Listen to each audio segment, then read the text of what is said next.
around the budget as allows, and there's not an unwieldy budget. There's not an unwieldy agenda for the Finance Resources Committee. I don't think you're doing your presentation for that tonight, are you, Martin? Is that, I'm told, is that right? Thank you, Chair. That's correct. Just for the benefit, if you could turn your microphone off, please, Chair. For the benefit of the public viewing proceedings, first of all, welcome to everyone on the live stream. Certainly, just to explain, for those when you see the wider pan shots, you'll notice that the chamber is socially distanced in light of the current restrictions and current transmission rates, which we as a council are acutely conscious of, and we continue to take safeguards for. So members in the chamber are reminded, if you're moving about during proceedings, to wear a mask and to avoid standing when using the microphones, follow the one-way system. Again, there's marked seats as indicated, and again, to regularly sanitise your hands. The chair's already explained the process for the meeting, but I'll just go a little bit further. So on the agenda before you tonight, agenda items 1 to 4 are being dealt with by a joint meeting of Mayoral Performance and Finance and Resources Select Committee. Once the committee has concluded those 4 items, the committee will rise and stand adjourned for up to 5 minutes. This is to allow members of the Mayoral and Performance Select Committee only, and I say only very clearly, to leave at this point, and the remaining members of Finance and Resources Committee will then resume proceedings and deal with the remaining quite lengthy items of business.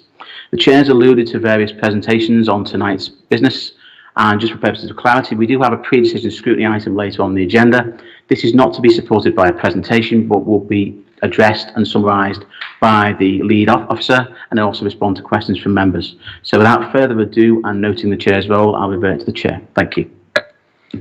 Thanks, Mike. So before we start, just for the public and for you to be aware, so we've got the Mayor is with us today. Thank you for coming.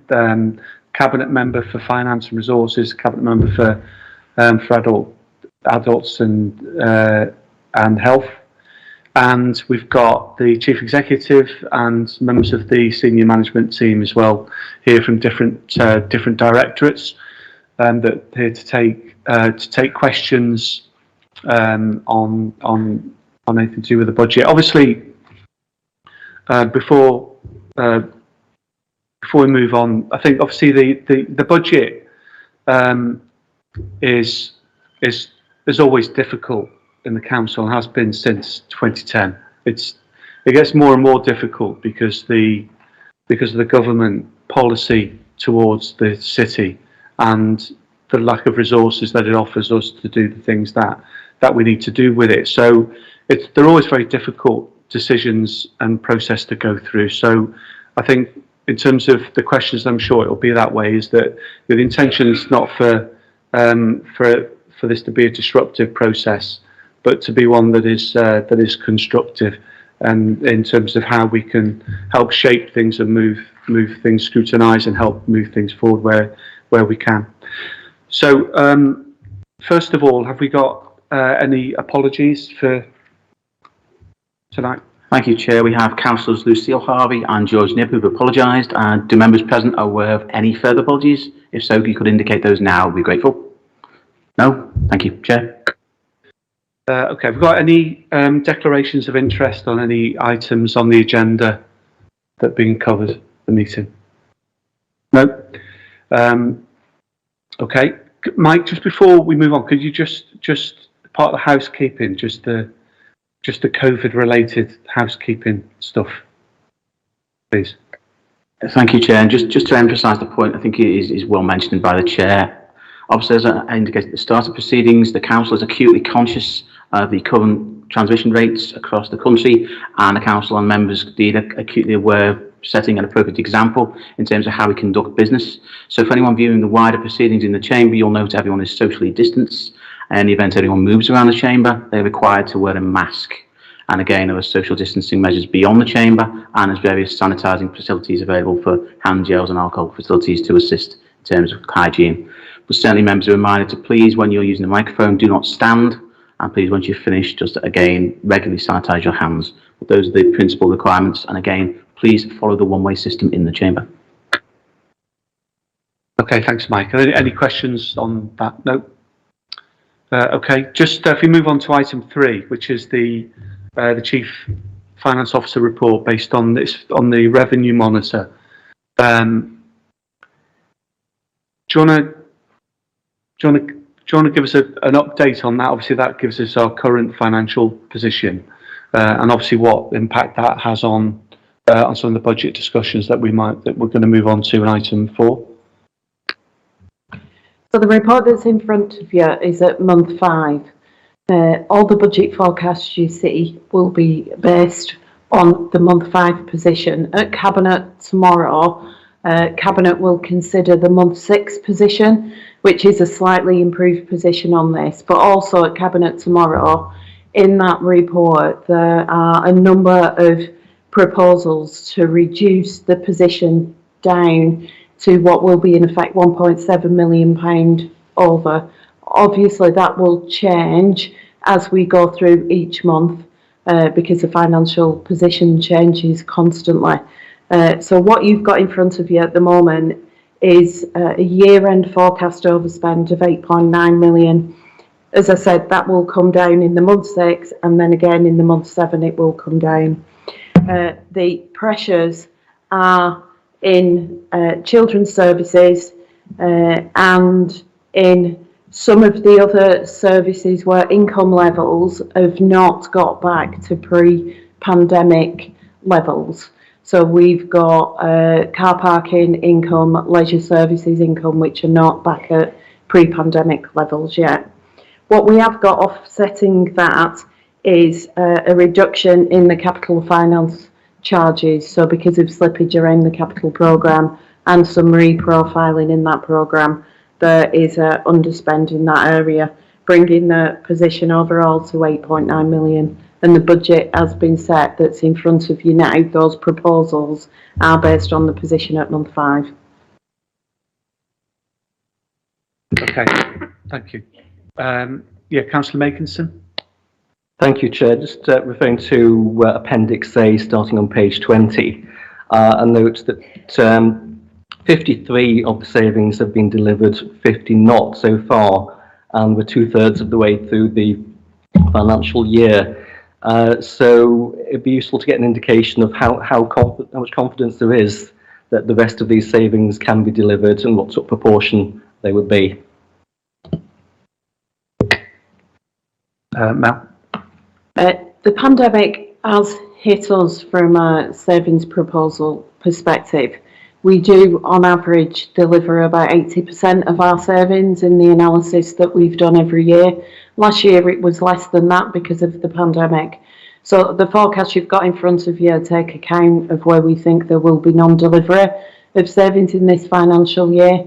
And then the forecasts and the MTFS and the budget report also takes account of that. So where we need to, when we think there's pressures, we're feeding them back in. There will be another exercise done post local government finance settlement coming through, where we take another look at where the in-year financial position is and what we think will happen as a consequence of that in next financial year. Okay, Councillor Radford. Cabinet may take them separately because they're affected and directors. On page 8, I just wanted to clarify, you're talking about a city solicitor overspend of effectively 0.7. Is that the sale of revenue rents, or is that the sale of the likes of freehold grants? I mean, we have in Newton Park considerable number of freehold properties by the council, or has done, where we've supported as ward members their sale to give people a better freehold access control of their property. Going to be honest, the council has probably been a landlord of mass neglect over the years in that area. Is that, and wouldn't that sale reflect a capital grant rather than a revenue improvement overall spend? Sorry, so the question is in relation to 4.6? Yeah, so it's on about 4.6. I'm just trying to clarify what what's the overspend? Is the underspend on a revenue stream, or is it actually, should it not be a capital stream? You may remember that there was a saving proposal put forward around, Raf, can you switch your microphone off? Yeah. So. You may remember that there was a saving proposal put forward in the budget that went to Cabinet, to Council in March of this year, that was around the sale of ground rents. And part of that sale of ground rents is when we sell a ground rent, we can collect fees that are associated with it. So the sale of the ground rent may be capital, depending on the value. There is a limit to capital receipts values, so it's supposed to be anything over £10,000 that you treat as capital. Anything below you can treat as revenue. But this particular underspend relates to the fees, overspend, sorry, it relates to the fees that are associated with those sale of ground rents. When we originally put the proposal forward, I think it's safe to say we were over optimistic around the level of income that we would receive back. It's taken us some time to recruit to posts where we are sending out the letters for people to be able to respond to, and then to the legal resources as well to be able to deliver the savings proposal. So coming forward to the programme that comes, or the budget that comes in March next year, there will be a look at reallocating those income targets out over a number of years. The proposals weren't in there as a recurrent saving proposal. They were in there for 3 years, so we'll be looking to extend that period probably to 5. So the response rate hasn't been as great as we expected, partly we think because of the increase in people's day-to-day expenditure on utilities. So when they're looking at the day-to-day expenditure, they prioritise rather than purchasing a ground rent off us. 4.7, we've got an overspend in leisure services that's significant. I know we've had repeated proposals that capital money be spent on reopening Peter Lloyd, and that has been postponed. But actually, that is one of the biggest income streams of all of our sports centres. It's one of the most profitable, as in cash-wise, let alone catchment area. So is there any way we can expedite or bring forward, or be honest, to bring back on stream Peter Lloyd to enable us to get the revenue from it? Because that has been postponed now 3 times. Yeah, Councillor Corbett. Councillor Ravel, what you were seeing was coming through to Cabinet the capital spend on the leisure centres, and the first one out the box should be Peter Lloyd, because there needs a lot of work being done on it, particularly on the roof. So once particularly on the roof, there needs work being done on it. Once that's done, we're trying to get that through as quickly as possible. We'll then be able to reopen Peter Lloyd, because we're well aware that, as you say, is the one where we get the most income coming in from, and it's well used. On work we've done, do you mean work on the tender or actually work on the structure? Because we haven't seen any work on the structure of recent significance. Yeah, you won't have seen work on the structure yet. The agreement has gone through Cabinet to spend the money to be able to get the procurement to then get the work done. We can get you, if you want, we can get you a timetable on that one, if that would help, Mel, wouldn't it? The work on the roof should start in March, but there is further work to do once it's been made watertight on the internals because of water ingress. Thank you, Chairman. I mean, that is the postponement from December, so it's again 3 months slippage. But the other thing that I think is a real saving and a good use of capital has been the European rollout. We're already behind in the Rocky Lane area, about 2 months behind the public consultation. Is there any way, and we've actually said we'd put neighbourhood monies in to expedite the rollout, because it's a win-win for the council financially. It boosts its recycling by 28%. And we continue getting slippages. Is there any way we can try and expedite that programme? Because it saves the council money and improves our recycling rates and better public environment. So, I mean, we're happy to put neighbour grants in if that helps some of the capital outlay. Councillor Corbett. Yeah, I agree with you, Councillor Raff, because we've had it in the rollout in off Breck Road, as you know, at the back there, and it's made a huge difference. We'll look into that for you and see if there's any way that we can speed that up a bit, because it slipped. So it's down to LSSL, but also we'll have a good talk to them because they're our company. Thanks. Okay, Councillor Kemp. Thank you, Chair. I just want to ask a question about wage settlement, largely about this year, but to save not moving on to it again in the next item, I'll talk about the forecast as well. At the moment, as I understand it, there is an impasse between the national employers and the trade unions, and one union is currently out to ballot at the moment over strike action, in which, if I remember rightly, the employers have made a final offer of 1.5%, but none of it's been paid yet because of the dispute. Have we got the money at some stage before the end of this financial year? Would it be our intention to pay the money to the staff at the nationally suggested level of employers? And that comes into my comments on the succeeding years, because in each of the 3 years, there's an assumption that there will be a 3% uplift in wage costs. Now, I'm not quite sure whether that's because we're going to employ more people or we think we're going to give everyone 3%. I think it's highly unlikely that employers will agree to pay 3%. That might then lead to more disputes.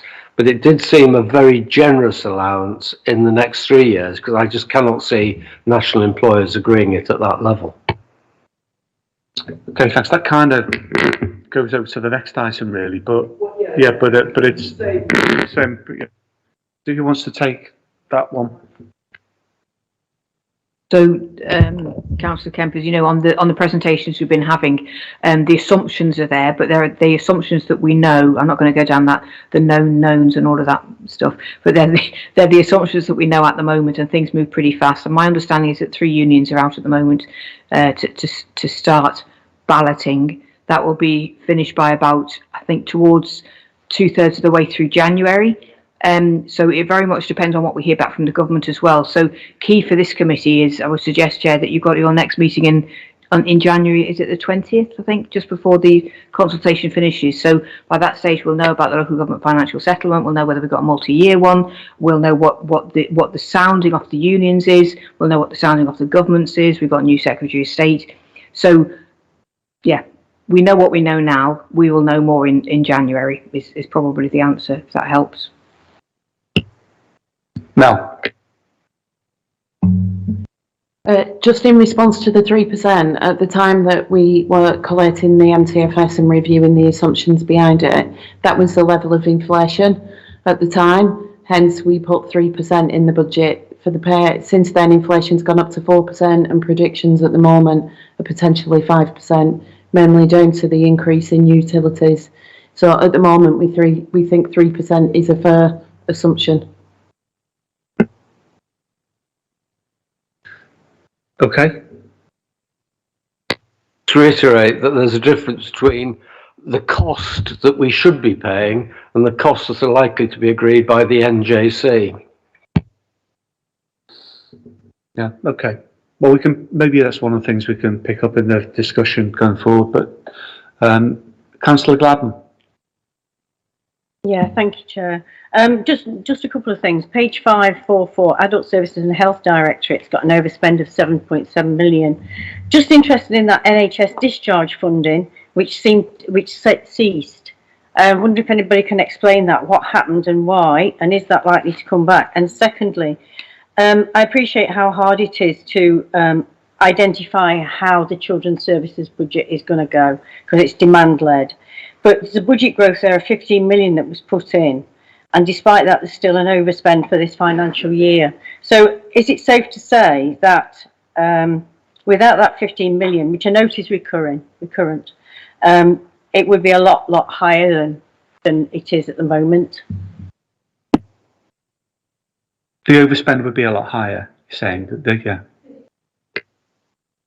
It's still overspent on that. So, you know, I'm just wondering how we're going to plan for that in this forthcoming year as well. Okay, so I think there were 2 questions there, weren't there? One was about... Okay. Councillor Corbett. I'll leave somebody else to answer the discharge one. The children's one, you'll notice that we're doing a whole transformation of the children's services, we're going right back to why Mel has this phrase about the three asks, basically. Why is a child coming into care? Yeah, but why from that? And then what? So you go all the way back. So it needs a complete look at again. So that because we can't go on the way that we're going, basically, which is exactly what you're saying, Councillor Gladden. Without that 15 million, we'll be way overspent. And actually to keep that going without transforming the service as well, we cannot do. So that's in there, and we're focused on it. And I work very closely with Councillor Lake on that. Yeah, the NHS discharge funding. I'm really sorry, but I didn't hear the question. I heard the NHS funding, but not the question. Okay, if you look on page 5, 4.4, it says there that some of the hospital discharges and the cessation of NHS discharge funding. I'm just wondering what that was, how much it was, and why it ceased. Is it likely to start again, or is this something that the NHS are no longer prepared to give us? It was COVID-related funding to try and get people out of hospital quicker to free beds up and reduce the demand as a result of COVID on hospitals. So I think unless we go back into full lockdown and rates increase, it's unlikely we'll see any further funding, because the grant, the general COVID grant they gave us, they said to us that was the last of the funding and it was to cover all pressures. Okay, but it's not coming back then, despite the fact that we've still got legacy issues over COVID and people still in long-term care. Yeah, okay. Okay, thanks. Are there any other questions or comments on the relate to the revenue monitor? Okay, so if we move on to item 4 then, which is the current budget proposals. So if we've got a presentation, haven't we? So this is within, although obviously within this includes the consultation on the budget, current proposals for the budget, and within the context of the medium financial strategy. Is that right? Okay, so who's going to take us through that? Do the presentation, Chair, and then obviously there's questions from that, and I know all the directors are here as well under the various options. Whether you need to go back to any of the overspends, I'm not sure, but shall I fire away? Yeah, please. Yeah. Okay, so this is the one that everybody's seen a couple of times now, even 3 times now. But the good thing about this is that we've added in a little bit about capital as well for people, so that we can explain capital versus revenue, and when you can't use capital for revenue and when they might be able to under specific circumstances. But the reason I wondered if the chair would put this up is because it gives people a focus about where we're going with this, because this amount of papers is actually very hard for people to scrutinise. Obviously you can pick out specific bits that you're particularly interested in, but this is helpful in terms of giving an overall picture. All councillors have had this now, and Councillor Kemp and Makinson, I think we're due to go through this as well with your group separately from this as well, so thank you for your patience on that. So the first page just gives a sort of backdrop to this, where if you look at the January part, sorry, November to December, this is the consultation period, which we're in now. So anything that you're saying tonight feeds in as part of that consultation. Ideas, concerns, any of that feeds in. The consultation finishes on the 21st of Jan next year. Please feed in a good time before that, because we're needing to lock everything down on the 22nd. I can see Mel's face saying, please don't send us a whole pile of stuff on the 21st of Jan. You are getting too close to the wire. You'll know this stuff, you'll have your concerns, you'll have had your debates. Please get it to us as soon as you've got it in a format that will be helpful for you, and feed it in through the consultation online if you really can, because then we know that none of it gets lost. Okay, so please just put all of that in, then we pull that together. So the final session, sorry, you will have your Finance and Resources next select committee on the just before then. But what that will do is it will show you where you're up to with the money that we've got to play with, basically. Then you've got in February we've put together the actual budget where we know all of that information. We've listened to all the consultation. We've changed stuff if we can. We've listened and we've changed and get extra stuff in if we can, and we put all of that together. And that's on the 18th, by the 18th of Feb. And then the various processes it goes to before it then comes to the main council budget session in March. Yep, where we have to set the legal budget, show how it all fits together. So there's quite a process between now and then. So that's the idea. We've also got some road shows coming up, so we'll let people know where those are. We're keen to get out and about, so we've picked 5 areas of the city plus Williamson Square on the Saturday, and we're going to run that alongside some public health information, some welfare support information, and some fostering information as well. One of the lovely foster carers is going to come out with us on a couple of the sessions. Okay, then we go to the next slide, thanks Mike, which is the national context. And this goes back to what Councillor Kemp said before about what we know and what we don't. So, repeat ad nauseum, high levels of uncertainty. So we've had the ending of the furlough. Who knows what's going to happen with this particular variant of the virus? Who knows whether we're going to get any further lockdowns or further restrictions? The impact of Brexit is enormous. So I know some people know that better than others. I'm learning fast, but you can just see that in terms of staffing in social care, for example, and the dependence that we had on European staff and workers who supported us through many, many years, and often on very low wages. So a big thank you to them, to be honest with you. Inflation, Mel's just raised before about inflation, that's going up, particularly utility inflation. The cost of COVID, again, Mel mentioned that, and goes back to your question, Councillor Gladden, about discharges and where we're up to with that. Employment, obviously one of the big drivers and economic drivers in the city is around the hospitality sector, but the very low wages that people have to cope with in that sector, and then the pressures on social care and health, and again the issues about staffing levels there, and also the cost to staff and the costs that the staff, the wages that the staff actually deserve. Then you've got the comprehensive spending review, the fair funding review, the social care green paper.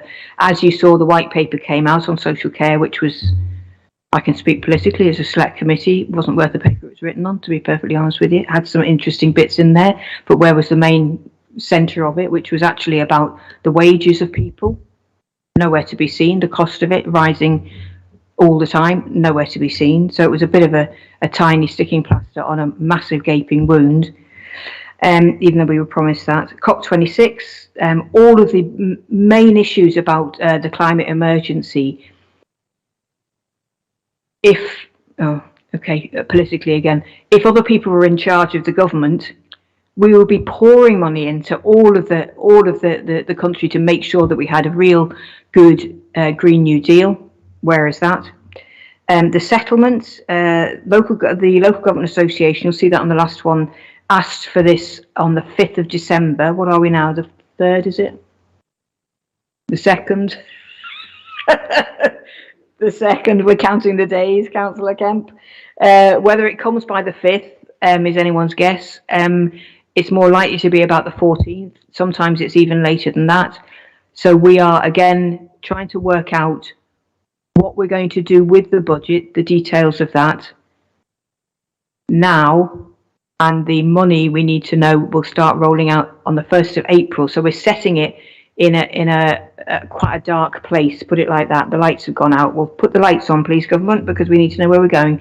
We also don't know whether we're having a 1-year settlement or a multi-year settlement. The rumours are that it might be multi-year, but who knows? Because I don't know where the rumours are coming from. So we're trying to do the best that we can. We have to set a balanced budget and a legal budget, as you know. Okay, then we just go. I'll rattle through some of these, Chair, because we know them, but it just gives people a chance to look at the big picture. Again, it goes back to the assumptions. So that's the list of assumptions that we've just talked about before. For example, the changes on there was going to be a 2% levy for adult social care, and some statement they said it'll be down to 1%. So we know that we'll get at least 16 million for that, but we might get more depending on whether the amount is based on population or needs, population plus needs. So there's a lot of assumptions there. I'm not going to go through all of them, but there they are. One of them, if you look at number 11, we're holding that the assumption is that we will hold council tax support in place. We're not moving that. We can't. We can't because too many people will just literally crash through, and it will actually cost us and them more in their lives and more in terms of us for the funding that we need to pick them back off the floor again. So in every which way, we need to keep council tax support in there at the level. The final one, the original assumption was for a cash flat settlement. There's no growth. We're expecting no growth from government. If they suddenly say, by the way, we're going to give in the levelling up agenda, if the new Secretary of State say, right, we're really taking this seriously in terms of the money that's going to local authority, then great. But we don't know that yet. So that's the set of assumptions at the time of writing. We've then got an explanation of capital and revenue. And again, this one, so thanks to the finance team for putting this together. If you look at the bottom bit, it says Prudential Code Golden Rule. So one is capital funding can only be spent on capital expenditure. You shouldn't borrow in advance of need. Borrowing impact on revenue. So you can't, borrow with your fingers in your ears and your closed eyes about how much the cost of that borrowing is. There are capital receipts flexibilities. So we can do capital into revenue, as you know, in certain circumstances. But one of those has to show that you're aiming to make savings, and another one shows that you're transforming a service, so it will end up having savings. So it's very, very restricted. Other councils, there are several councils that have got slightly different rules about capital at the moment. One of them was Wirral, but that is because they're in an extremely difficult. Council laughing. They're in an extremely difficult situation where they're right on the cliff edge. So that's a different set of circumstances. Okay, the next one. Thanks, Mike. So this is just for, again, please see this online because you've got this on your emails and go through it and it'll help you have a think about your responses as part of the consultation. So capital expenditure is funded from, is the key one. Borrowing. So you would have noticed the LOBO, we changed from a big LOBO loan that we had to PWLB, which went through, Peter, I think it was last week, wasn't it?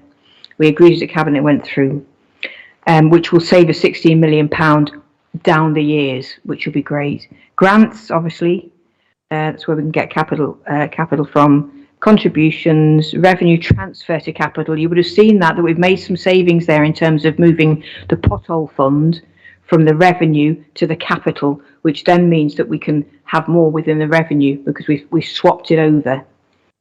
Revenue expenditure then on capital receipts, where you sell buildings off, pieces of land off, and then you can use those capital receipts. The revenue expenditure is funded from business rates, obviously. There's an issue, obviously, with COVID about business rates and collection levels on that. Council tax, again, collection levels, grants, income from fees and charges. So going back to Councillor Radford's point about Peter Lloyd, that's a classic one about the money not coming in, but we need to fix the roof, literally, before we can do that. You then got the borrowing, so the council's borrowing requirements. I won't go through this, Chair, because people can take it away, read it, and come back to us. Yep. Treasury Management is the next one, Mike. Again, that's the classic one with the LOBO changing over to PWLB. That's a good example of Treasury Management, managing our money that we have internally and how we're borrowing and seeing how we can refinance things to put more money back onto the front line. And then the next one is the gap for this year coming up. Now, as part of the assumptions, we have assumed that we will get on top of the overspends within this financial year. So this 34.1 does not include any overspends from this financial year. That is a big ask, huge ask. So what's the 30-foot Mel showed how that would work, how it would be brought down, and then we manage that as it comes through, and we will be watching that every single month as it works through. And that's one of obviously the jobs that I've got with Mel, to keep an eye on that. What's the 34.1 million made up of? So that's the starting gap is the 34.1, and then it shows how that comes about, okay, where that comes from. And then if you look at the next one, the financial position, this is the revenue one. This is the one that is really useful, because at the top is the gap, so that's the 34.1. We've got in there additional gross and pressures, so that's an additional 3 million that we're putting in. We've got the council tax at 1.99, that comes in. We've got the adult social care precept at 2%, although that's now down to 1%. We're assuming 50% of the previous new homes bonus, so every time we build, we get money in, but we're assuming 50% of it, because the government keeps saying they're going to change that.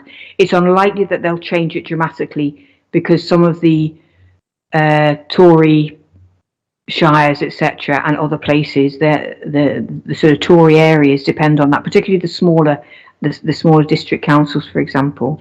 There's the pothole fund, so that's 3 million that we can then swap over, which means we're not having to take 3 million out in terms of cuts.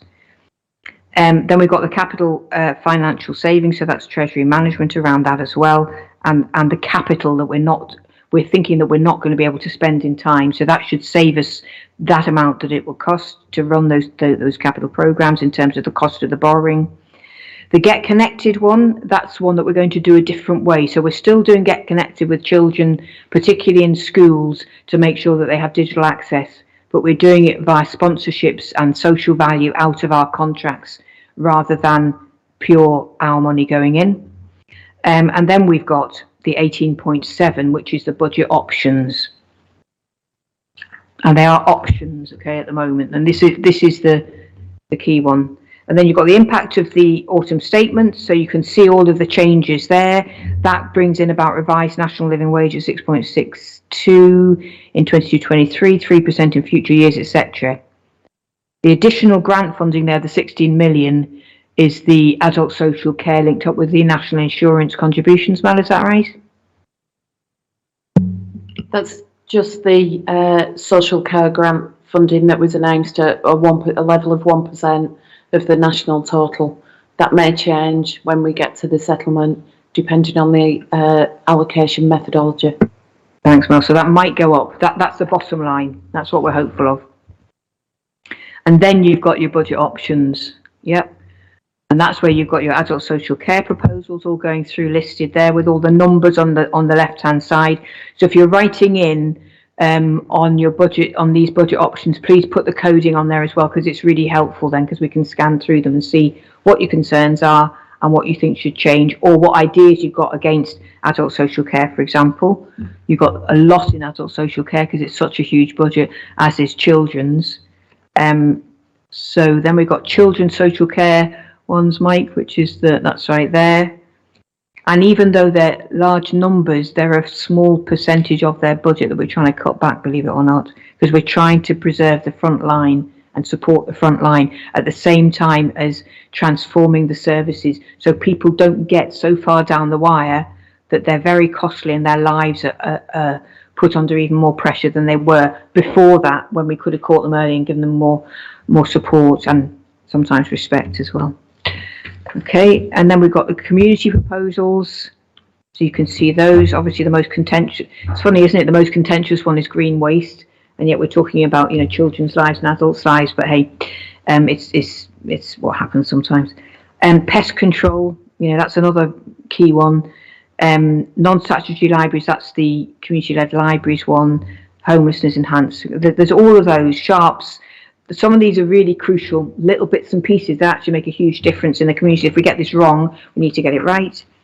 Regeneration Proposals is the next one, and then Resources and Finance, and you'll see in there the Treasury Management one, which we've already carried out at £300,000. Okay, the next, we're nearly there now. The next slide is, we've got two more, is a future year's priorities soft proposals. We're calling them soft because we need to know, we have to do hard proposals, if you like, and agree them in March, so we know where we're up to. This is going to be the really difficult bit until March. And then we're looking forward, but we're looking forward now, but we're planning, we're calling them soft because they're much more flexible. Yeah.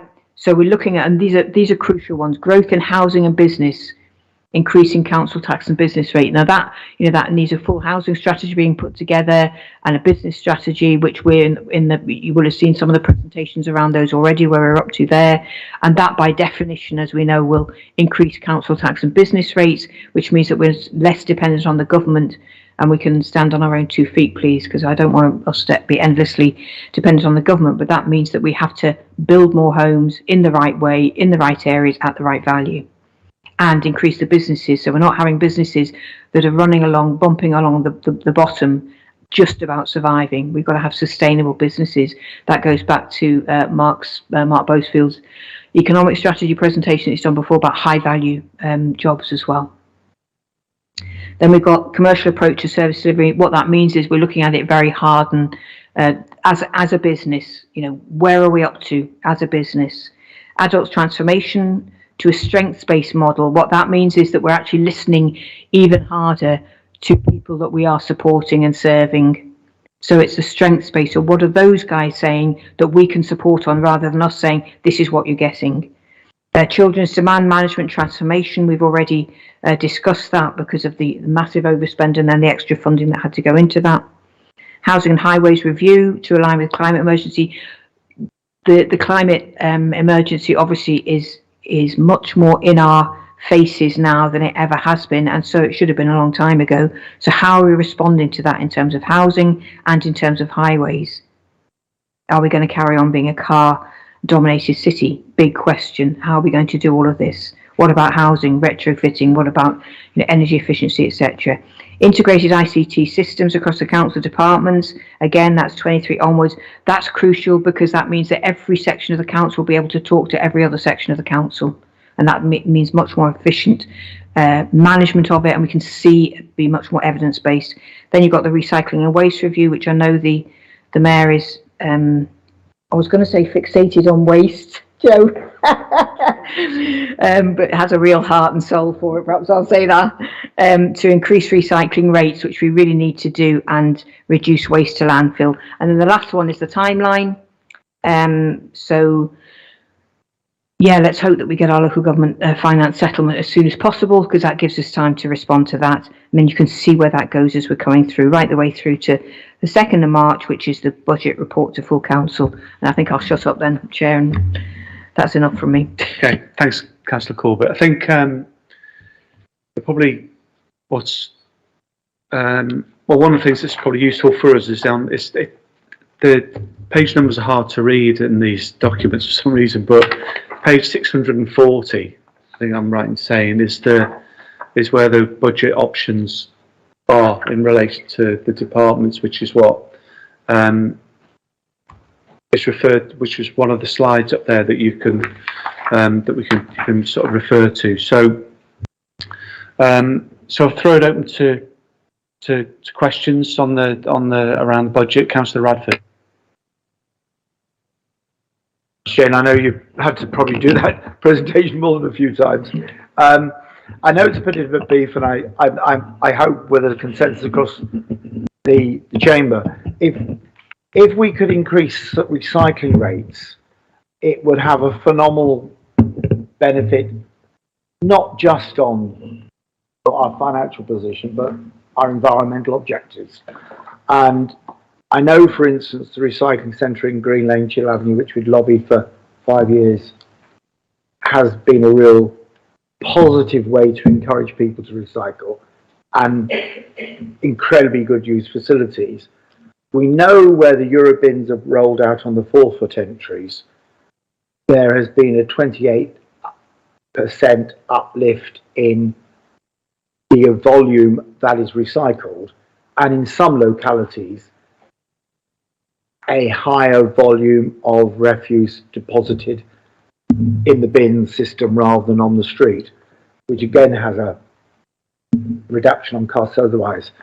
Is there any major initiatives that we could be doing to improve that now? And I use one example. I know I've had, and I thank officers for it, we had a dialogue about rolling out the Eurobin system rather than just the forfeit entries, but the whole geographical. Councillor Radford, could you come to the question? I'm not being rude. No. Is there any other initiatives like that? And can we do that elsewhere? Because that way we can achieve not just financial savings, we can actually hit some environmental objectives, which I think we should all have in common.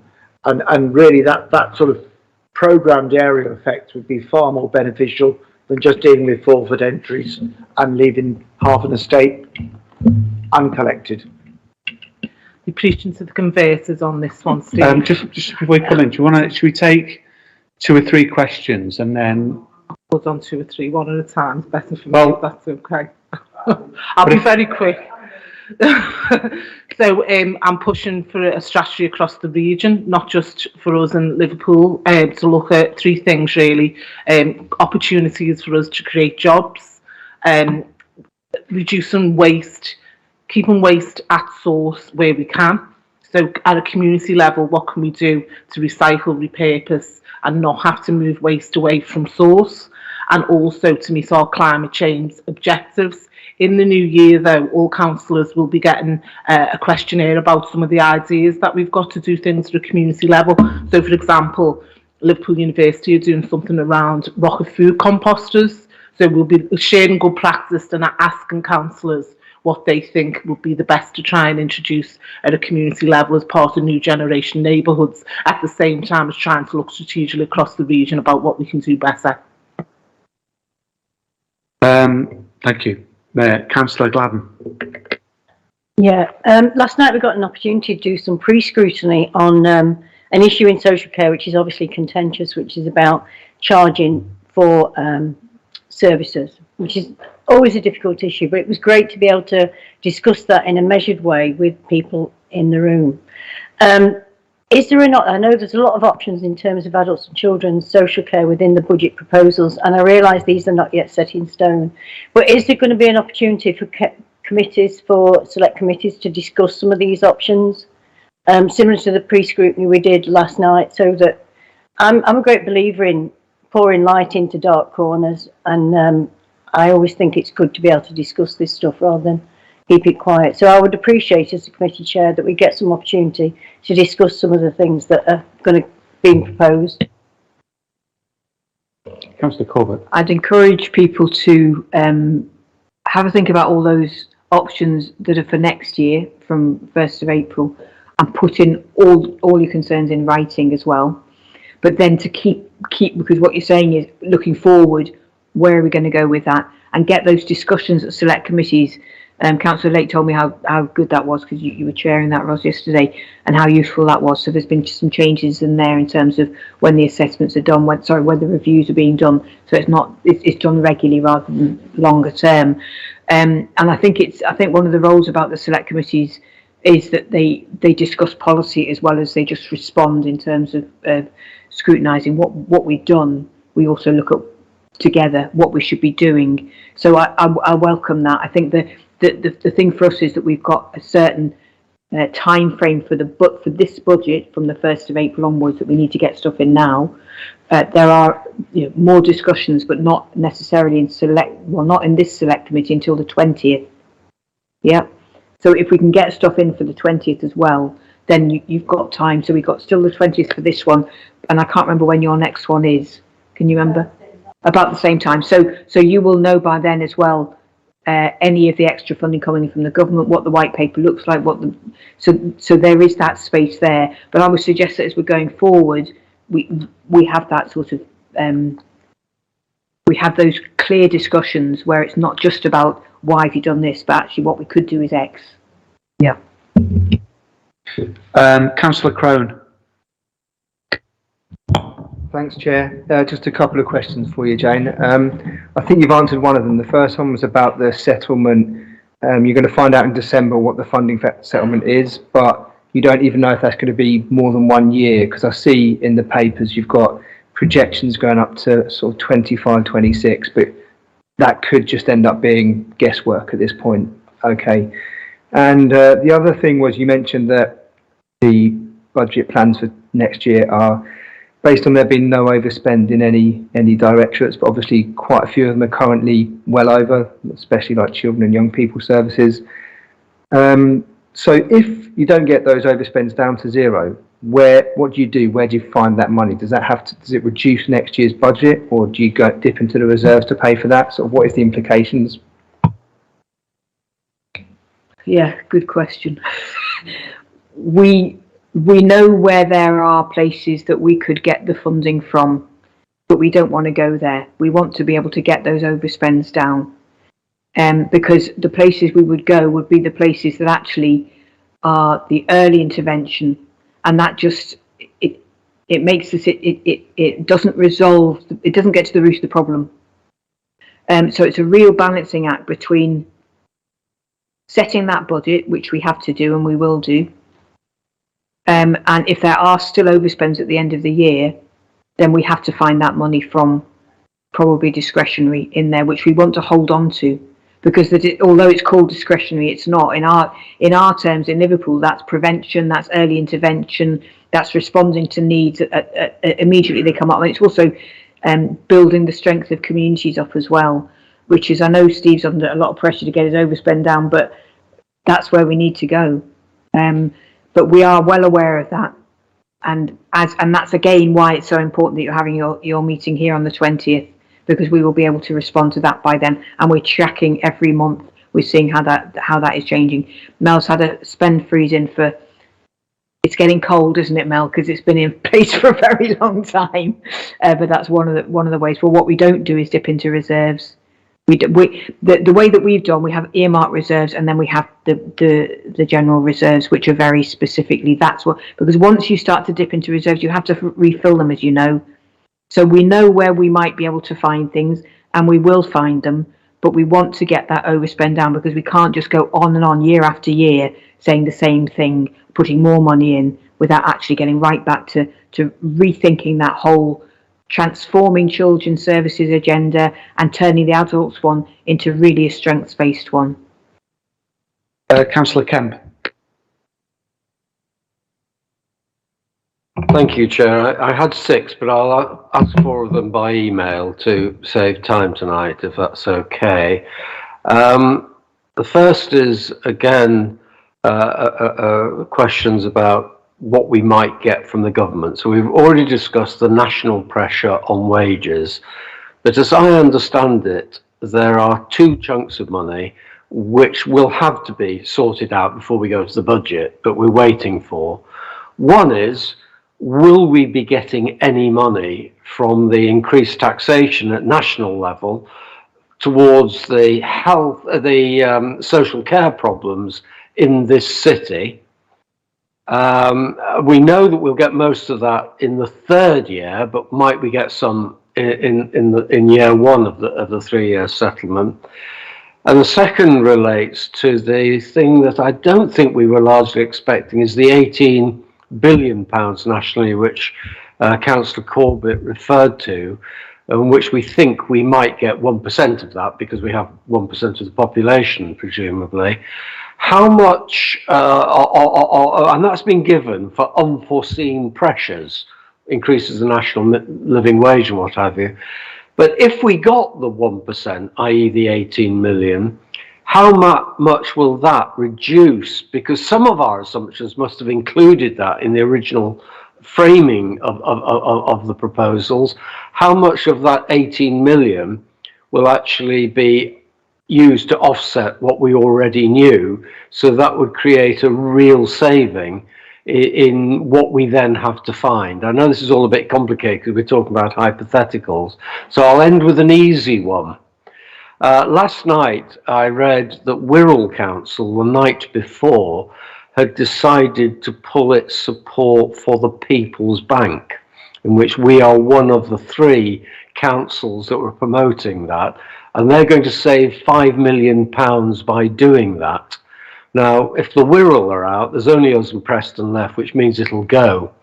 Have we put any money into this? Have we got any money in the budget for next year? And if they're going to save 5 million, will we be saving any at all? But is the People's Bank effectively now dead? Richard, on the 16 million, yeah, that's the bottom line, and hopefully we'll get more than that. Mel, do you want to answer the other questions? Certainly the People's Bank, the Mayor might want to answer that one, but Mel, do you want to answer the other ones? The national insurance increase one, was that the one in the middle? Around adult social No, care? this was the People Bank proposal. We are one of the 3 councils which we're backing. The Mayor. Or wants to were, respond or to might. that. I'm getting a bit cross purposes. I'll answer that one. I withdrew the support early on in terms of how much we'd offered, and I think we kept 1 million. It's what was happening down the line. Sorry, I'm choking on cough squeeze here. I think there was a nominal amount that we put in terms of support, and it's not that we're not supporting it, but it was my understanding that I'm going to have a Northwest Bank, then Northwest local authorities need to contribute to it, not just 2 local authorities. So we're still supportive, we're still engaged, but we have not promised to put millions towards it. We expect that other local authorities across the Northwest will contribute to it. Just in relation to that, because I've just to add a bit of information, perhaps might be helpful. I know that the city region have been asked to make a contribution, and I think the costs of the setup of the bank might be a lot less in terms of capital, because of if they're going to use an existing institution. So that might be less. But of course, you're talking about capital here. But I think one of the things we're considering is whether we might have a presentation on that for the Finance and Resources Select Committee at the next meeting, just in terms of Northwest Community Mutual Bank, just going forward, just in answer to that. Well, I've pulled the support, to be honest, Barry, in that sense, and I've already had the conversation. We will continue if anything happens with it, but I've definitely pulled off financial support. Great, that's good to hear. Tony Reeves. My point was answered by the Mayor earlier on, Chair, so on waste, so I don't need to come in. Has been stolen there, Tony. Mayor Joanne, you put your hand up. Was that to respond already to what you've had? Okay. In terms of the bank, we're still waiting for a business case to be put forward, and until that's been done, again we're in the dark. Councillor Makinson. Thank you, Chair. Setting aside all the political arguments, I'm just trying to get better understanding of the assumptions behind the 1.7 million savings calculation for the green bin charges. So what percentage of current users are expected to continue using the service if charges are introduced? A survey I've done in my ward suggesting about 20%. What's the actual extra cost of green waste going into predictions going into the general waste and the extra landfill charges that will come from that? Because we're getting suggestions that 45% of current users will actually put their green waste into their purple bins. And what allowances will there be for extra fly tipping that takes place as a result?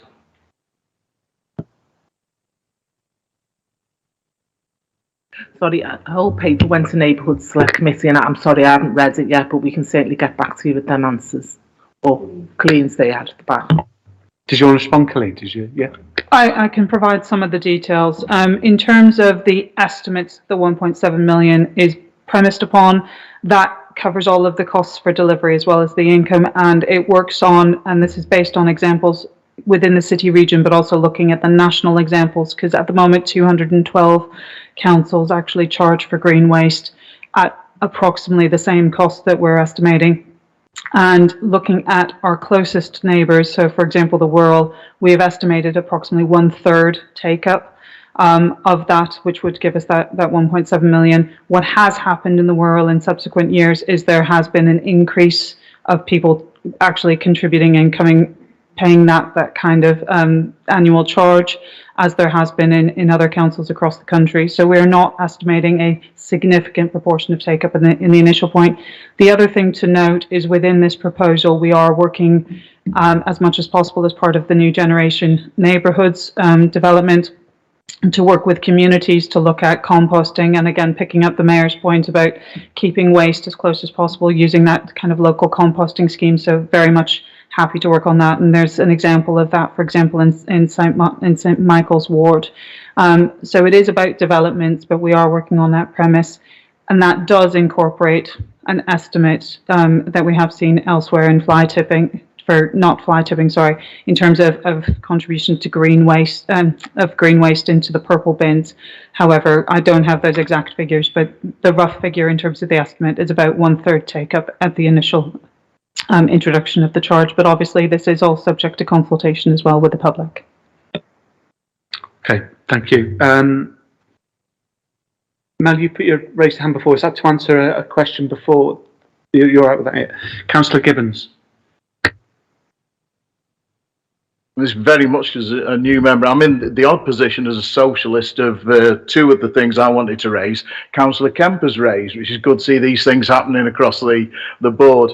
I mean, first thing, I mean, do we have any real sense of the wriggle room that's going to come in terms of government settlement? Very often you get some sort of intimation, and it seems to be Banquo's ghost at the feast, doesn't it, at the moment, in terms of members. The other one is what are the time pressures? If, as many of us do, you find some of the measures really painful and you look into, alternatives, what kind of time pressures have we got? Because this looks an incredibly tight time scale in terms of trying to reconfigure sections of the budget.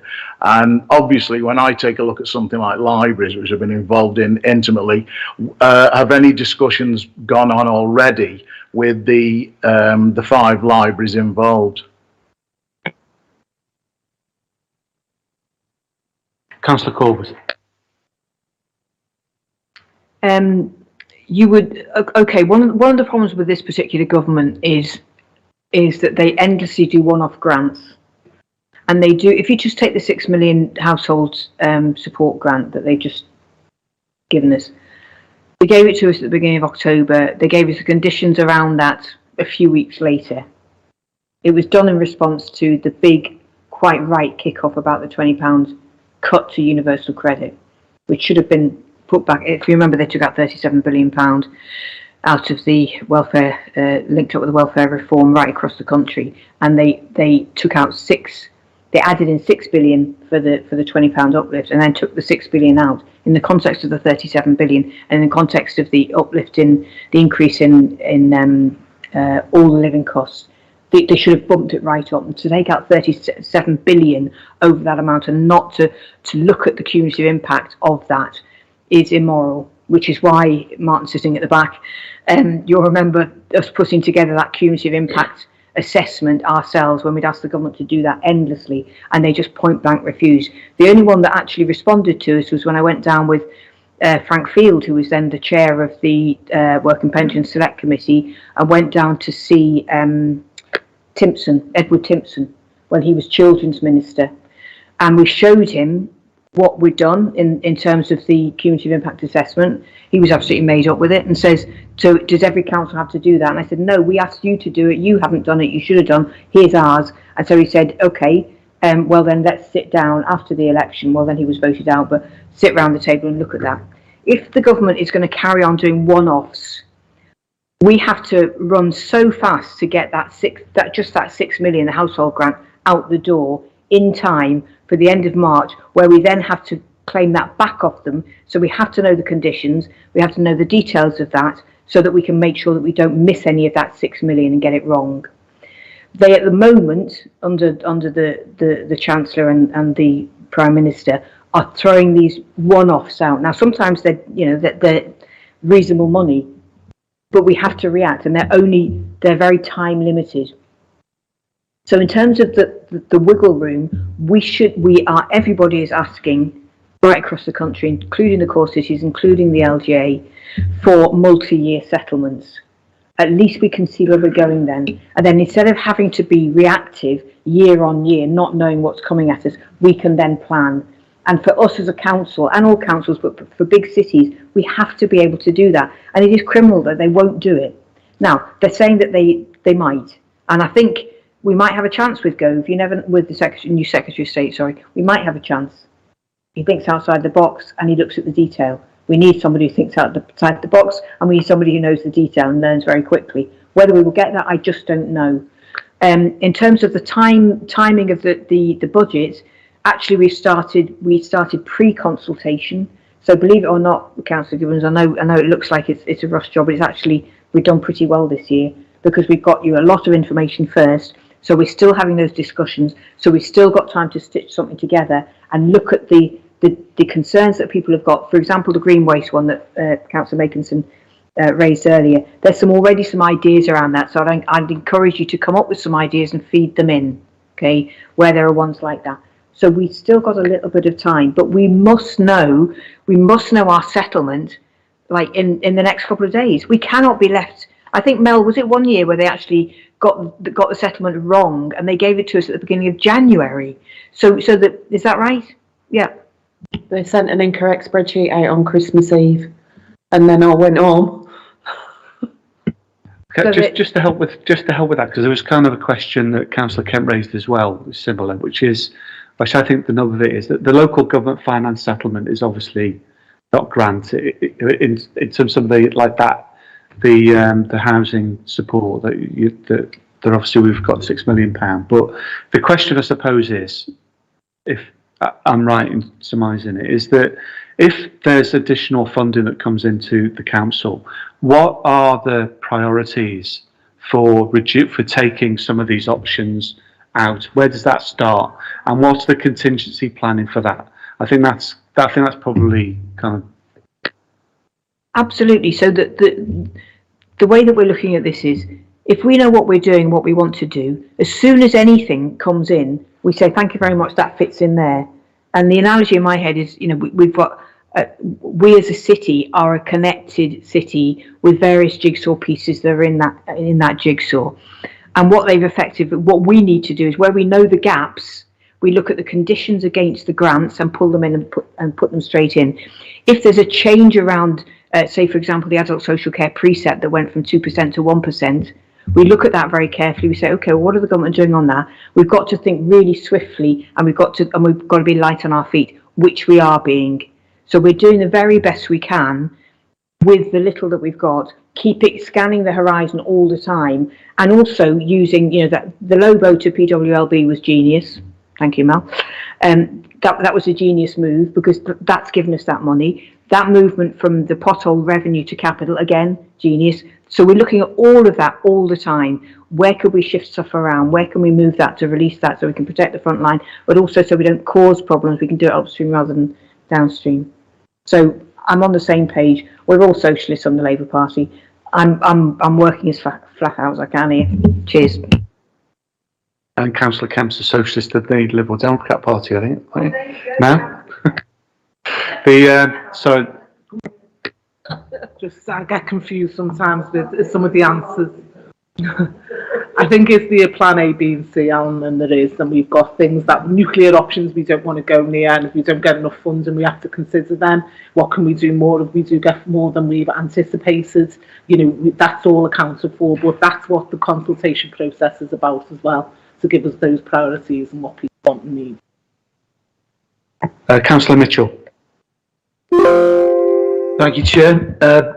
Very much welcome the Deputy Mayor's commitment to the Council Tax Support Scheme, and of course to the wider discretionary housing payments policy. It's something that Jane's worked on for many, many years on that one.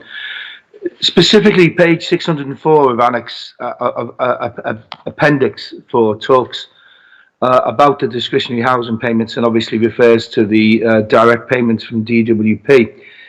Further down the page, it talks about, although the discretionary housing payment is funded by Department of Work and Pensions, Local authorities can add to the funds from their own budgets. The maximum contribution allowed is to increase the fund to 250% of the government grant. Liverpool has consistently provided additional funding from its own budgets in recent years in order to protect vulnerable citizens and reduce the risk of hardships and homelessness. Are you able to give a commitment that our additional support will remain the same, the additional money that Liverpool puts in? Couldn't quite catch all of that, Councillor Mitchell. Are you talking about the LCSS and the D8 and the discretionary housing payments? So the 22 million that we've spent since 15, yeah? The usefulness, it goes back to what Councillor Gibbons said before, the usefulness actually about the housing support grant is that we got 6 million. Now, not all of that fits the exact envelope, if you like, of LCSS, but we've got a Liverpool Citizen Support Scheme there. Our commitment is that, because we know that unless things change economically and in policy terms and in a chosen drive to continue with austerity, we have to have that in place. So the example that I always use is if it costs us £50 a week to put in a top up for people's rent with our top up of discretionary housing payment, it prevents a family then being made homeless, which we have a statutory duty to rehouse, and that would cost us £500 a week. So in economic terms, it makes sense, and in human terms, it makes sense, and in terms of stable, strong communities, it makes sense as well. If I can, Chair, just to get clarity on that one, I'm conscious of time.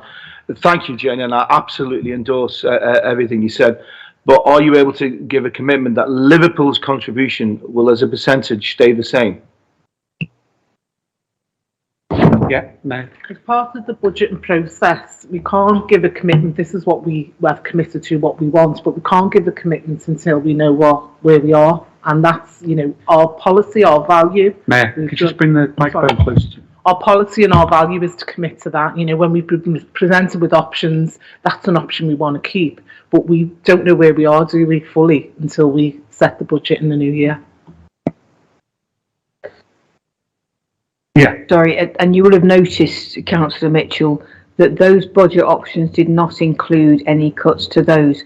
However, as the Mayor said, we don't know where we are at the moment until we know what the government are doing, and they've got to step up, and they've got to take some responsibility for what they've done. We are taking that responsibility. We have been paying out since 2015 when we deliberately asked them, where's that money? And they said it's in your budget, and we said, you're cutting us by 63%. Where on earth is it in the budget, please? So we keep pushing back. And just to remind you that the reports that Martin and his team do are gold dust.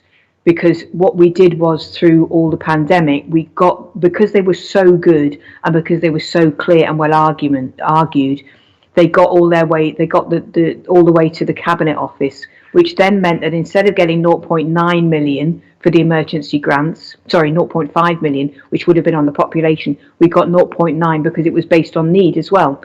And you know, Martin knows they were asking me to send stuff through until, you know, the Sunday night, saying the Cabinet Office needs it. And because we had that in training, we got all the historical monitoring of that, Martin. If you remember going back years, we showed the trends, we showed what was happening, they had the evidence, and that's what they needed. For us as a council, it looks like sometimes, you know, that's the boring bit. That is the gold dust. They can't get away from it. Okay, I just had a couple of questions. One is that, my understanding from the budget was that there was additional money for councils, which I thought was 4.8 billion spread over 3 years, my understanding, and that there was also additional money for special educational needs. So I think it was 1.6 billion per year for council settlement, and there was 2.6 billion, I think, my memory serves me right, around SEN support. So obviously we don't know what that is going to be, in addition to what Councillor Kemp might be speaking about before. But it just sort of poses the question, really. And I know you're not obviously sound like you're in a position to say what your response would be to it. But I think it'd be useful for us to know what the priorities are in terms of some of the most difficult things that are in the budget options that would come out, at least what would come out first. just to get a, that's the question. If we don't know that, we don't know that. The second question was, there's no, in the budget, there's no, obviously there are budget pressures that are obviously, for example, with children's, that are over and above what's the allocated budget.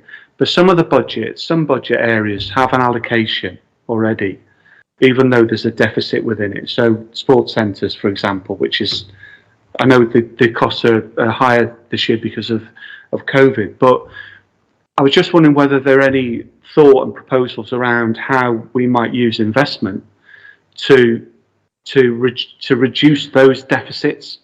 For example, so we've got 3.5 million deficit for sports centres that are in the papers there. Obviously, I know very well, I know you do too, the cost of residential care and fostering, for example, are significant because we're dependent largely on private national organisations that charge a lot more than we could probably do it ourselves, particularly around fostering. And whether, in related to that investment, whether even using some capital as qualifying expenditure to transform some of those services, for example, for a huge boost in recruiting local people into fostering, for example, or to a commitment to building more. I know we've got some children's homes opening, but to commit to more, whether to relieve those pressures. So the two questions: one is what the priorities might be, and the second is investment, and whether there's been any thought about how we'd use investment to reduce some of the budget difficulties that we have, whether they're pressures or not, and also on the qualifying expenditure to transform services in that way, like for example with children's services. Mel. Thank you, Chair. On your first point around what would come out first, I think it's more a case of there are pressures in this financial year that are not reflected yet. You've picked out one in particular around children's social care, and again, you're quite right, around leisure. So there will be the first call on any additional resources that come through as a result of the settlement, because we do an exercise every year post-settlement that looks at the in-year pressures and how they're going to feed into next year. There was more uncertainty this year around the pressures as a result of COVID, because some of the pressures we're facing that are COVID related will continue into next year, some will not. So we are analysing all those pressures now to see which will transfer into next year and what the amount will be needed in next year's budget. And that will be done at the same time as we review funding that's given to us in the settlement, but also the council tax and business rates collection levels that we have seen. And all that will be reflected in the budget report that comes to full council in March, and also it will come to this joint committee again before it goes there. In response to the investment, yes, part of the MTFS talks about the commercialisation or the commercial approach to service delivery, and that is exactly what that approach is about. It's about looking at where we make investments in services to help generate additional income or reduce costs, and some of that may be about new builds or about delivering services differently. So both of those things are reflected in the MTFS. Obviously, because the other thing, obviously, within, I noticed as well within there's, I think, planning department, I think there's a 1.7 million gap in fees that hadn't come through for planning, for example. So obviously all of those things add, additional challenges, but they're within the budget at the moment. So if they increase, if money comes in, obviously it gives us flexibility to decide what we might do. So we could cover some of the costs for the high needs block if we get SEN funding, for example, that would allow us to perhaps fund to pick up some of the budget options somewhere else. That's what it's getting at, really. Yeah, Councillor Corbett. So we're in the consultation period, as you know, and it's a genuine consultation. So any ideas you've got, please put them in. seriously. Obviously Mike's taking all the minutes from this meeting, but that'll be fed in as part of the consultation.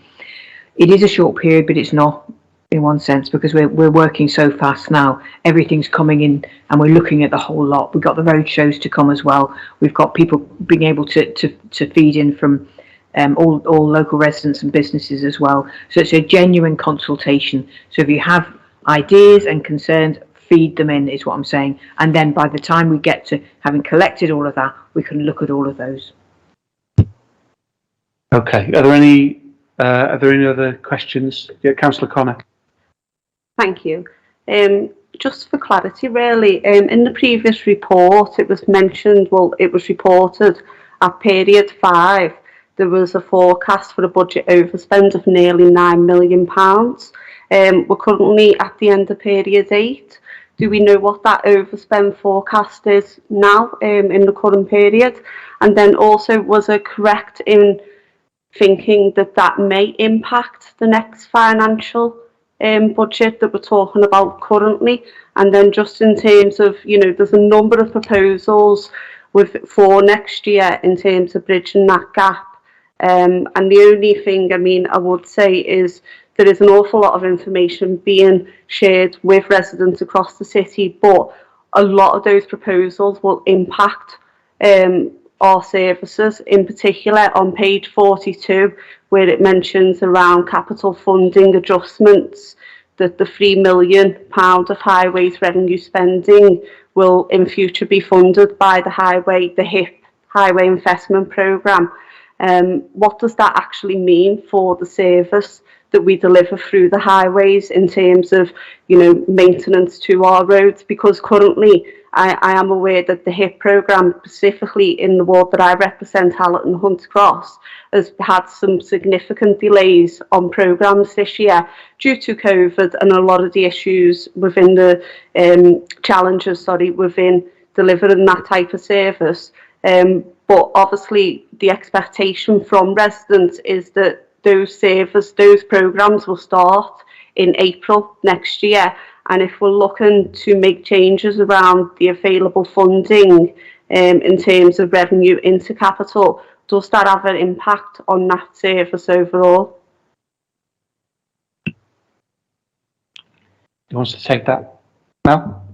I can take the first part around the financial position, and then Mark's here for the transport part, so can respond on that one. In terms of the financial position, month 6 is on Cabinet tomorrow, which updates you again, and we're just finalising month 7 to come through to Cabinet at the next meeting. I think that's due to come through. So the position that is set out in the month 6 is still an overspend, but the mitigations bring that overspend down to 1.7. We do think that car parking income has not recovered to the same extent as we were forecasting. So that 1.7 may well go up, but we are, as a management team, constantly reviewing where the pressure is and what actions that we can recommend through to Cabinet to take to bring the position down in this year to that of a balanced position without calling on reserves or the general fund balance.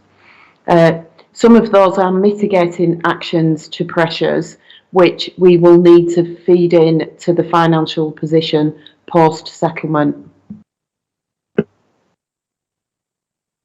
Mark, over to you.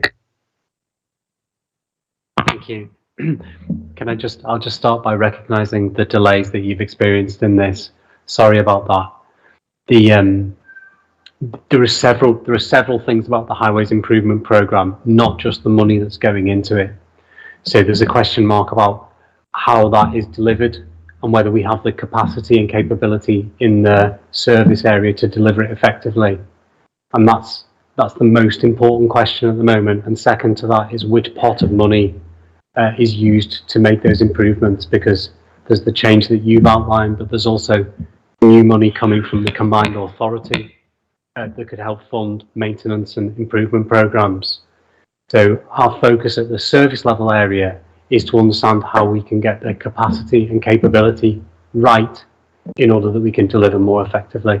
And that's the main thing that will improve the service, rather than the changes in where it's funded from. Does that make sense? So, but I think the question was more posed around, are we looking to reduce the level of spending within our highway maintenance programmes across the city? And obviously, with the schemes not going ahead this financial year, we've got a number of road resurfacing programmes that have been delayed. The residents across the city are expecting to be delivered in the next financial year. So if we are going to be reducing the budget, then how are we going to deliver those schemes?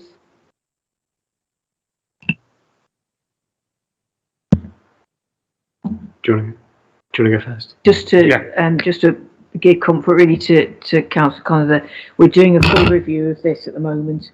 So we need to get this right, and also Mark, can you switch your microphone off, please? Sorry.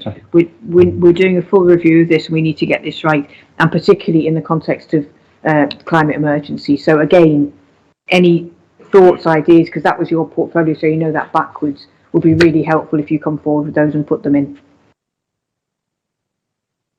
I'm happy to help in any way, Jane, obviously, yeah. But from being an elected member for a ward that has a number of roads that are in severe condition and have been advised over a year ago that they will be completed this year, and then obviously you're speaking to your residents to relay so they have that understanding around the challenges that the programme faces, then we're not getting a commitment that those works will go ahead in the next financial year. Because if we are reducing the budget, that to me says that we will be reducing the programme. Yeah, we haven't reduced the programme. At the moment, the size of the programme is not deliverable by the capacity of the team. And that's why I'm saying that the most important thing is the capacity and capability of the team, because that's the thing that will make the biggest difference to getting improvements done next financial year. So there's no reduction at the moment. The current programme is not manageable by the current team. That makes sense?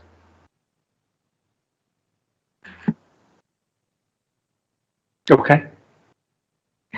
Sorry, Chair. Just one more go. The only thing I would come back on that is obviously, you know, when we talk about investment programmes and highways being one of them, you know, it is to mitigate against a lot of the cost around claims, etc. being made. So it's to offset budgets against that too. Absolutely. Listen, in the latest discussion we had about this, we talked about expanding the Highways Improvement Programme from the carriageway only onto the pavements and crossings in order to reduce those claims.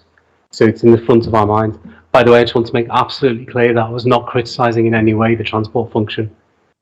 I'm not saying they're not up to it. I'm saying that, you know, this is a transport service that we're trying to build up again. It contains good people who will continue to improve. Okay, thanks, Mark. Are there any other questions? Okay, in that case, I'll just before I withdraw the Mayoral Performance Committee part of and the finance joint bit to an end. But before we do, I just want to say, Martin, this is your last meeting, I think, with us, isn't it? And I think because there's more members here than we'll leave in a minute, I think I understand that you're taking retirement. Is that, am I right? Is that a secret? Sorry, was it a secret? I sort of said. I mean, I just want to say I'll hand over to Councillor Corbett because she's obviously worked closely with you for a number of years. But I think probably every member in the council has used your team, and my own personal experience, and I'm sure others will say the same. The response has just been absolutely fantastic. It's the same day or the next day. The relief that it gives to residents is invaluable and has such an impact on them, and has helped them in their moments of those worst moments of crisis that I know you understand, but I don't know how close you are to those individuals now in your position, but you should know, and you should take this with you, that the impact that you have made on the people and the residents of the city that have gone through crisis and been helped when they've had turned to everyone else is hard to put into words for some people. And I think that you should please take that away with you as an honour, an honourable way that you've served the people of this city in such an effective and clear and constructive way. So thank you, that's from me. Is right, Chair. And I can guarantee that Martin knows a lot of those individuals, because doesn't know their faces, but knows their situations, because a lot of us, when we refer people through, we copy Martin in deliberately so he can see what's happening on the ground, which then informs how he works strategically within his team. I think it's probably 2010, Martin. I was trying to work it back when I first met Martin. And started to work with him. So when the mayor, I mean, obviously child poverty has always been one of my big things, but when I became Cabinet Member for Education and Children's Services, one of my 5 priorities was addressing child poverty. And I was pointed towards Martin and saying, Martin knows about this stuff, he knows about how it works, you know. So from that day, then we had all the changes were coming through from the welfare stuff that then turned into the Welfare Reform Act in 2012. But we also had, of course, the Fairness Commission. So the focus on tackling poverty, Joanne will hate me for this, upstream as well as downstream. Martin gets it anyway. Was key. The way, one of the things that I've learned off Martin is that the way that he works with his team is quite phenomenal, because all of those people have come through and they are, yes, we're going to miss you massively, and they are, because I've met several of them who were like, I don't know how we're going to manage. Well, they are going to manage because you've trained them up, and that's the difference. So some people will control and just walk off and then everything collapses, and other people will actually manage in a way that builds people up so that they can take over. And you've done that, and you're doing that until you leave in a few days' time at the end of December. But also the confidence that your team has got as well, and how they work together. So I know how they all work, particularly around revs and bends, and particularly around how people will have specific roles that actually cross over. So even though, you know, the famous 4 that I always email to, even if one of them is off, the other one will pick it up, even if it's a slightly different work stream that she or he has. And that ability to be able to work as a team rather than in silos is actually something that always makes a massive difference on the ground and is so important. The other thing is with Martin, sorry to embarrass you about this, Martin, but you just have to hang on there, is that having incredibly complex policies and strategies that the government throw out, and being able to then show them in a way that makes it completely accessible for the likes of me and others to then be able to respond to that and help to shape it locally is a unique gift that Martin has. So Poverty Action Group, I don't know how many years you've been coming to that, but I think we set it up in 2013. Now the fact that an assistant exec director comes to that every single time means that Poverty Action Group holds together and people are committed to it. And those are lots of partners who've got lots of things to do on the front line. I could go on, but the thing that Martin will miss, actually, and did miss, was Bernie Davis stood in for him when he was meant to be addressing the Work and Pension Select Committee in London. Do you remember? It was meant to be Martin, and I think you were off on holiday, which also shows commitment to your family as well, actually, that you didn't drop everything and saying, I'm going to be on telly. And the Select Committee and Bernie did it, we went down together. But just a huge thanks to you, Martin, because I think that the impact that you've had on the city and on people's lives and communities is amazing, honestly. So just massive thanks, honestly.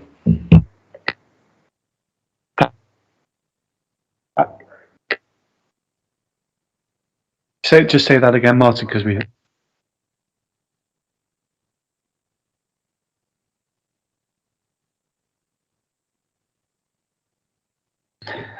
So, well, thank you, Martin. I think I'm speaking on behalf of everyone here. So thank you very much. I'm sure other people have another opportunity to speak to you, but leave with a good heart and enjoy your retirement. Thank you.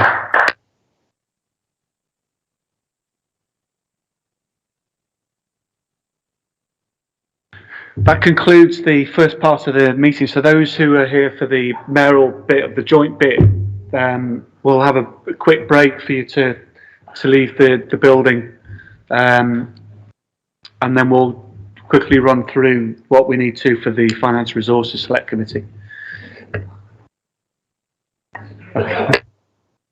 Thank you, colleagues.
Well, first of all, can we agree the minutes of the last meeting? Agreed. Thank you. There are no item number 6. There are no written questions. 7 is the cabinet member update and budget presentation. So can we, Councillor Cook, would you mind if we just noted if there's anything? Any questions, fine. Otherwise, it's been out online, so it's fine. Sorry. Chair, if I could just assist briefly at the end of the cabinet members update, you'll note there's detailed information on the one-stop shop network and their rollout. So I draw members' attention particularly to that. And any questions or queries on that, please put them forward to me in writing, and I'll share them with the appropriate service area. Thank you. So, are there any questions on the budget update? No enthusiasm for that at the moment. No. Okay. All right. Thank you very much. We'll move on to the next item, which is item 8 is the capital programme overview of rephasing, which I think you referred to in the previous meeting. Do you want to add something to that? Or there's a detailed report going to Cabinet, the second quarter capital monitor. It's got all the rephasing and all the variances of the capital programme. So it'll come to this next committee in terms of that. So you'll see the details of all the highways programme, all the full capital programme. So that will come to the next meeting. Okay, and when's that going to Cabinet? Is that going to the next Cabinet? It's going tomorrow. Tomorrow, okay. So the reports are out for us to. Are they in here? They're not in here. No, they're in the cabinet report. And they'll be in the next papers for this committee. Okay. All right. Thanks very much. Unless anyone's got any particular questions on that, because some of that is what you referred to about savings from the. I think you asked about rephasing and what rephasing was, and that's just readjusting the timescales in terms of the capital projects. But you'll see that in the report and what's being rephased and how it's being done, and in terms of not only the expenditure but the financing as well. Okay, thanks very much. Is that okay for? Is you okay with that? Any questions on? Okay, so it's in the cabinet report to refer to. We can pick it up again in January if there's issues with that. Want to raise them? That takes us on to item 9. Martin, these are. The review of the policies for the Liverpool Citizen Support Scheme and the Discretionary Housing Payment Scheme. Martin. Yeah, I'll briefly introduce the reports. Clearly, the objective of this report is to update policies governing two key areas of discretionary support around welfare benefits, that's to say the Citizen Support Scheme and discretionary housing payments. And obviously it's important to keep these policies up to date to reflect the changing socio-economic environment, including the effects of the pandemic as detailed within the report, and also to incorporate learning about the operation of the schemes and to ensure that they continue to be effectively governed. I won't go through the details of the changes to the policy. They're relatively small because the policies have proved robust over a number of years now. What I would say is that it's important to note that the Citizen Support Scheme and benefits advice form part of an integrated offering. So however somebody approaches the service for assistance, we're looking to ensure that they get all of the benefits they're entitled to wherever we can, and also that they're signposted to other advice such as debt and housing where appropriately. So they shouldn't be looked at in isolation. And also I would echo a point that's actually been made earlier in the meeting, is that although the primary purpose of these schemes is to mitigate the risk of hardship and destitution, furniture poverty and risk to people's tenancy for the individual, they do also have a preventative impact, we hope, that will prevent wider costs to the public person, obviously, that situation worsening for the individual. As I say, the amendments to the policies are relatively small. They do reflect our learning from the impact of the pandemic, when the Citizen Support Scheme in particular was able to respond very effectively. So lockdown 1, we saw demand for small payments for food and fuel almost double, and thankfully staff were flexible enough to be able to ensure that we managed to get payments out consistently quickly. In terms of the amendments to the Citizen Support Scheme, they recognise that we may need to use it in civil emergencies in the future, and they recognise that repeat payments may be needed more frequently than were recognised in the past. Beyond that, they are relatively small. One key one is that entitlement to the citizen support scheme is dependent upon being resident in Liverpool, but we need to recognise that where people are subject to a placement and they're outside Liverpool, that they should retain entitlement to the scheme. The others are relatively small updates. In terms of discretionary housing payments, it's a national scheme, and as has already been mentioned tonight, the council has consistently topped up the funding that government has provided. The funding is obviously quite volatile and has reduced again this year. However, there's been a £1 million top up this year, so we are able to continue to make a high volume of awards. There are no real amendments to the DHP policy because it is primarily just making transparent the council's policy, though, so that people applying can understand how it's governed. Thanks, Martin. Are there any questions yet, Councillor Crone?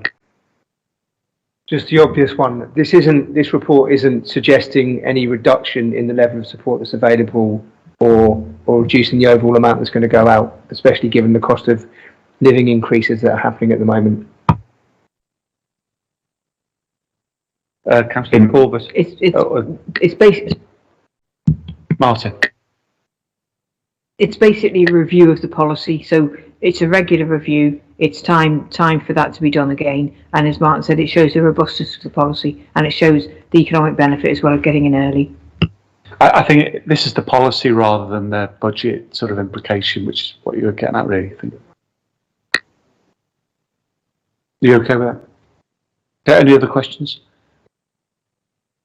Okay, so can we note the report then? Okay, thank you. I mean, originally we did intend to have a presentation on the Liverpool Citizen Support Scheme and the discretionary housing payment, and with some information about how people are being supported across the city, for example, what changing patterns there are in the support that are required. But obviously the budget's taken over this time. Martin won't be here for the next one, but I think we'd still like to see that at the next meeting, although we don't expect you to be there at it, Martin. But just so, because I think it's something that would be useful for us to have, if we can just make sure we can arrange that for the next meeting.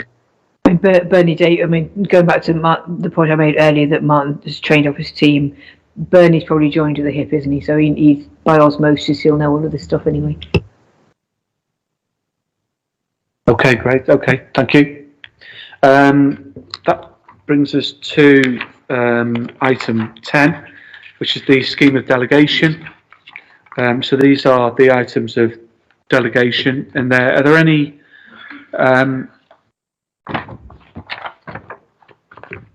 issues that anyone wants to raise with them?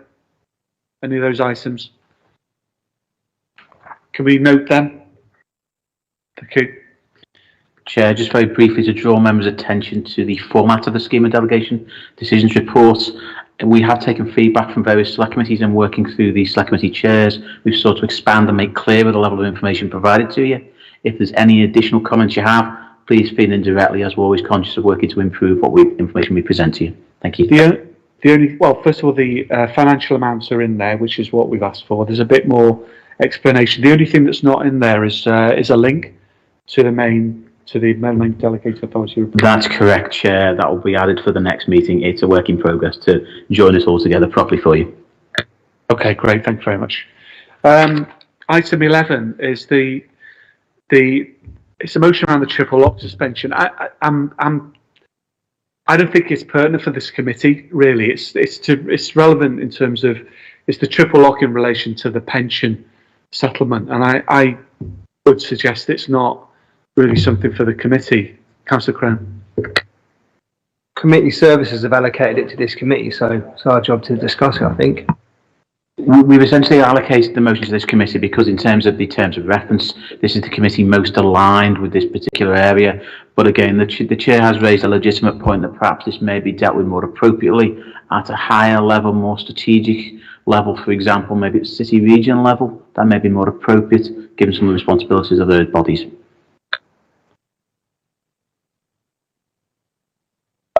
Yeah, Councillor. Just like to get a bit of understanding this, because obviously this is a motion that went to council, it gets referred to here. So is this setting a precedent now where motions that go to council can then end up just slipping through the system. Councillor Crone. Sorry, I was just raising my hand in support of those comments. Chair, if I can comment slightly. Just to pick up the point from Councillor Megson, there's certainly no intention at all of motions to slip through the system. What I would remind members, though, when submitting motions to council, and obviously motions then being referred to select committee, the move of the motion will be strongly encouraged to come and to talk to and contextualise the detail within their individual motions, gain that benefits the point of debate. Obviously, you're representing your colleague at tonight's meeting, but again, without the supporting context to assist, it limits the level of debate which can take place, hence the pragmatic suggestion, given the limited numbers this evening, it may be more beneficial, rather than park the issue, to have it raised further at a city region level. I think we'd support that. I mean, the motion does speak for itself, so it doesn't need too much contextualising. Others do. I don't think this one does. It's always difficult. This is clearly relevant to the council. It wouldn't have gone on it wouldn't have been allowed to be moved at council. But I think referring it to the city region with its wider authority, I think would be a very appropriate way to deal with this, and I'm sure Councillor Tormey would as well. Okay, I think that's helpful. I think it's better, and also if it's kind of partly related to the how much money the local government get because of the triple lock and what the financial implications there are of that, but also the pension fund, which is obviously broader. So if we can agree that, then we'll make sure. I mean, it's not pushing it. We'll make sure that it does go. Then we'll get a response and bring it back to this committee. Is that okay? The other motion is around the universal basic income trial, which I don't think we've got any. I don't think there's any objection to that. Is there? I think it's something that has been through council actually, and it as a trial and pilot within the city. I don't. Yeah. Yeah, I think it was one of my motions with Patrick earlier and maybe Anno Byrne and a couple of others. Just to say that I don't think there's anything in this motion that's actually different to the motion we passed 3 years ago. So it seems, I'm not opposed to it, but it seems redundant. I can assist the committee. I think the purpose of the motion is purely to, again, bring this matter back on the agenda and raise its profile in a timely manner, given the passage of time. So it's entirely legitimate. It's not subject to the 6-month rule. So if the committee is minded to reaffirm previous decision of council, that would seem the most appropriate way to go forward, if the chair is happy to do that. Okay, so we're happy to reaffirm the decision we took. Let's reaffirm. Yeah. Right, for example, we deal with the Holocaust every year, and we could say we dealt with that 15 years, I think, now. So sometimes you do bring the same thing back, because bugger all's happened since the last time. Okay. Is it worth adding that as a sentence then? Reaffirms its commitment. Yes. We all right with that? Yeah.